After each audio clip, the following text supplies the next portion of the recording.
नाज़रीन, इस वक्त हम Shadipalli district Umerkot national press club पे खड़े हैं, जहां लोगों छोरा बरादरी ने बहुत तादाद में एहतजाज किया है। एक हफ्ता पहले इन्हों की मैयत हो गई थी, जिस दरगाह का नाम शहीद अब्दुल रहीम गिरोड़िया है।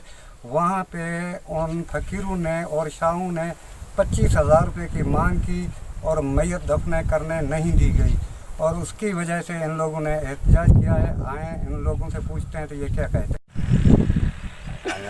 आज से एक हफ्ता पहले मेरी बहन का इंतकाल हो गया था। हम दरगाह अब्दुल गिरोड़ी के कब्रिस्तान पे हम ले गए, जहाँ हमारे दादे परदादे सारे वहाँ पर दफन हैं।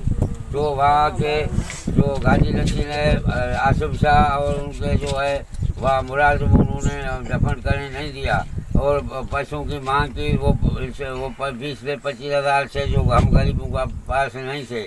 हमारी गुजारिश है आला ऑफिसरों से, वज़ीर आला से, गवर्नर साहब से और जो हाई कोर्ट जस्टिस से कि ये नोटिस लें, हमारे साथ इंसाफ हो और ये नायल जो है इनको हटा के औकाफ सैयद आसिफ शाह को और औकाफ खाते को दरगाह दी जाए। एक हफ्ता पहले मैं अपनी वालदा का लाश लेके गया दरगाह गिरोड़ शरीफ पर। वहाँ पर दरगाह के गादी नशीनों ने वहाँ पर लाश दफनाने नहीं दिया और पैसों की मांग की, जो तकरीबन 20 से 25,000 थी।